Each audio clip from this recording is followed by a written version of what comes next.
York's classic rock. Q1043.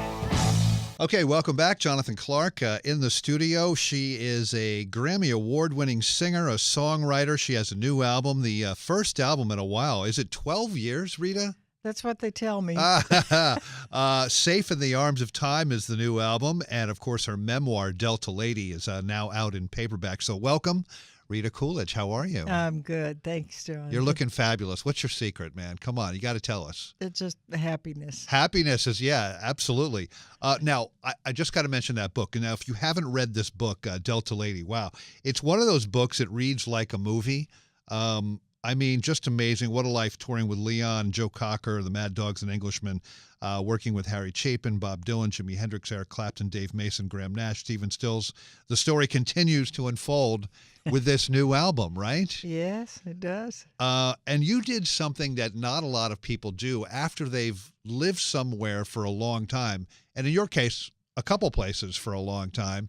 You've actually moved back home, right? Sort of Tallahassee or something, or Florida? Moved back to Tallahassee in February, and since I moved back, I've had 10 days there. So I'm still in boxes. But yes, bought a lovely house down there in Tallahassee up on a lake, and it's just absolutely beautiful. It sounds peaceful and quiet to me. It's alive. Yeah. I've lived in California for so long, and California is pretty much doesn't have any water, so not a lot of things grow unless you spend a fortune watering them. And I had 1,000 avocado trees on my land in Fallbrook, so it was just a never-ending battle. So it's great to be in Florida where the water's free and it just falls out of the sky. Yeah, and it's definitely a little bit more humid than Los Angeles, I would say. We've with global warming, we've had a couple of summers in Los Angeles with really high humidity. Oh yeah, it's been crazy. Yeah. So yeah. Her name is Rita Coolidge. The new album is Safe in the Arms of Time, and of course the memoir Delta Lady is now out in paperback. This new album you recorded at Sunset Sound, which is a legendary recording studio in L.A. What had you recorded there back in the day? I recorded at Sunset Sound. I did my first album there. Right. I did most of my early recordings at Sunset Sound, besides working on session after session after session there, like Love the One You're With was Sunset Sound. We did everything. Almost everything I did back in the day was at Sunset Sound. So you walk in there, you're like, you know exactly where the bathroom is, and you know where the kitchen is, and everything. It's like old homeschool, right? It was just amazing, just walking down the halls in Sunset Sound, and out to the area where people sit around the picnic table and have meals between sessions or between songs, and it was just amazing. And Sunset Sound has become such a destination for artists from all over the world because they have this great live reverb, live echo room that's just notorious, and people come from everywhere to get the sound that only Sunset can provide. I first heard about that reverb in Sunset Sound from the Beatles, the Beach Boys song "Good Vibrations." That's right. Right? Is that the one they used? Yeah, I'm sure it is.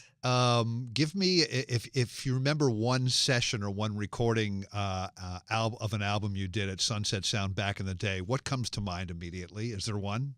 Well, I think the first album, which was, just jumping off a ledge for me to be a solo artist, and all these people that I had worked with before I started calling in favors like Stephen Stills and Booker T, and bringing all these people in to come and be a part of my album. And on the first album, I remember being in the studio one day, and this is...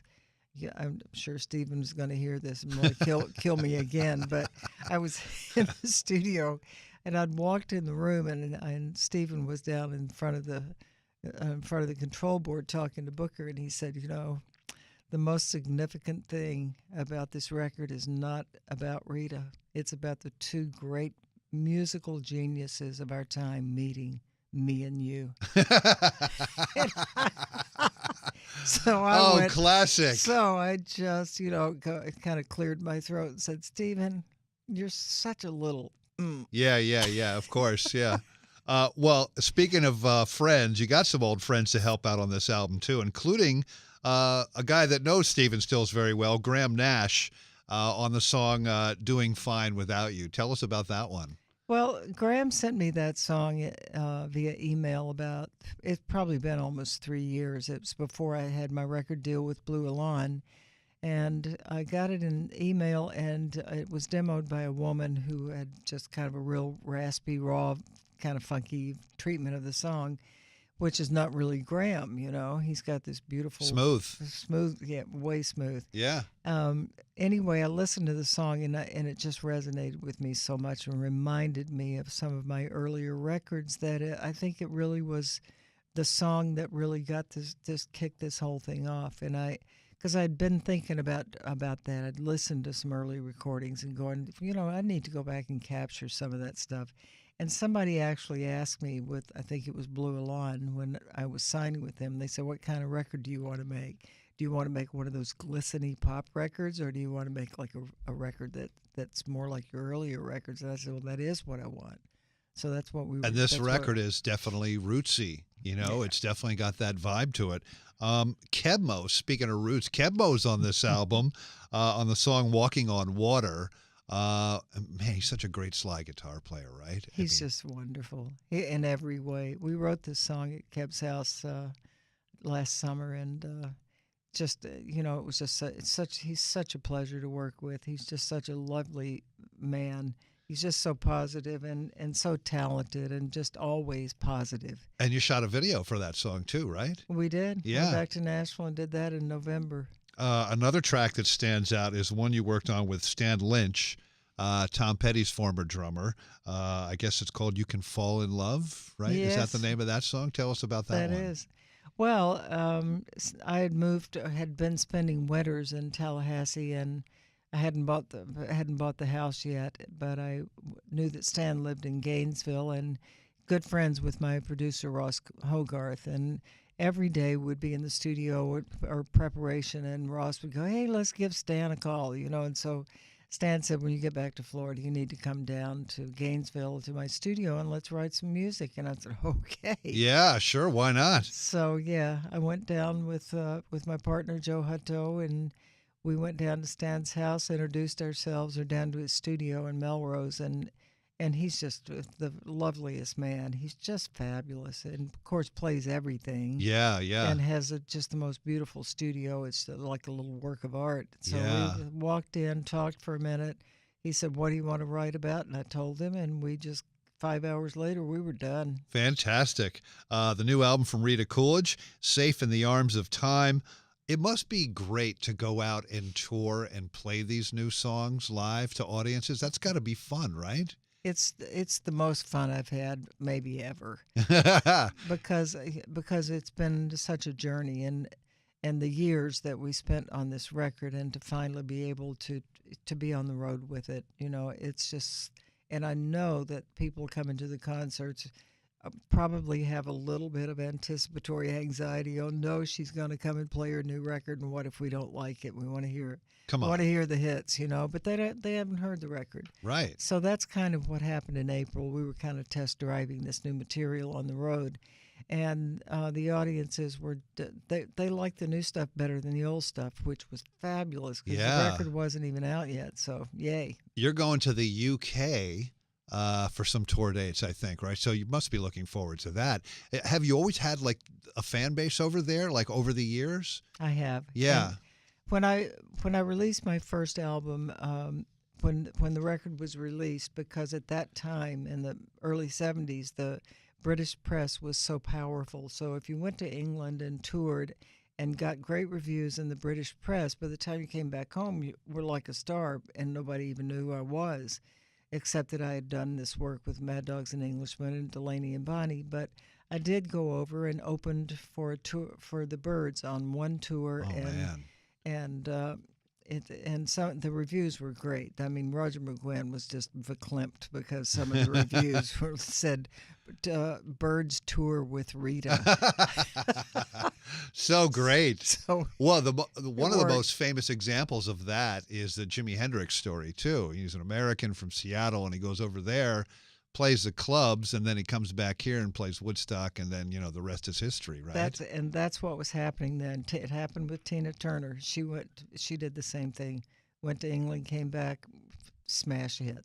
Tell me, you sang with Jimi Hendrix? No. No, oh, you didn't. Oh, No. okay. I want to touch briefly on that book, Delta Lady, though, because the list of artists is amazing. We went through them before. It's weird that like half of those people are no longer with us, right? It is. Yeah.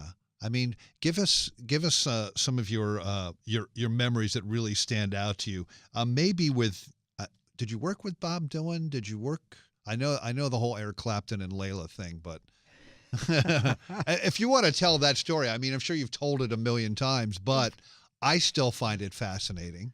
Yes. Well, I mean, for me, one of the reasons I wrote the book was to really clarify these stories that I've been telling, and after the book was released, I would see things online when people would go, "If that were true, why didn't she tell it before now?" Well, I've been telling the story since the day it happened. Right, but you didn't put out a book, so how are they going to, like? Exactly. Yeah. So, yeah, I had written a song called Time with Jim Gordon, who eventually became the drummer with Derek and the Dominoes. And we had also been in the same band with Delaney and Bonnie. And Right. when we were working on Eric's solo album, we were in the studio one day and we had written this song Time and had made a little cassette demo. But in the studio, I sat down at the piano and sang and played the song. And Eric stood there and listened to it and went, "Cool song, I like it, love the music." And I left the cassette with him, and a few months later, I was in the studio having photos made for my new album, and I hear this music come over the radio, and I went, "Well, that's eerily familiar."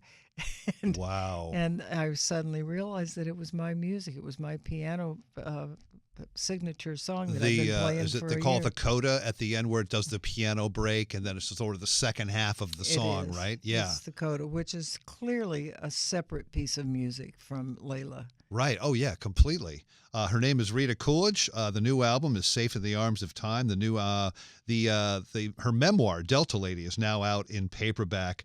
That book, I see it. I told you before, I see it as a movie.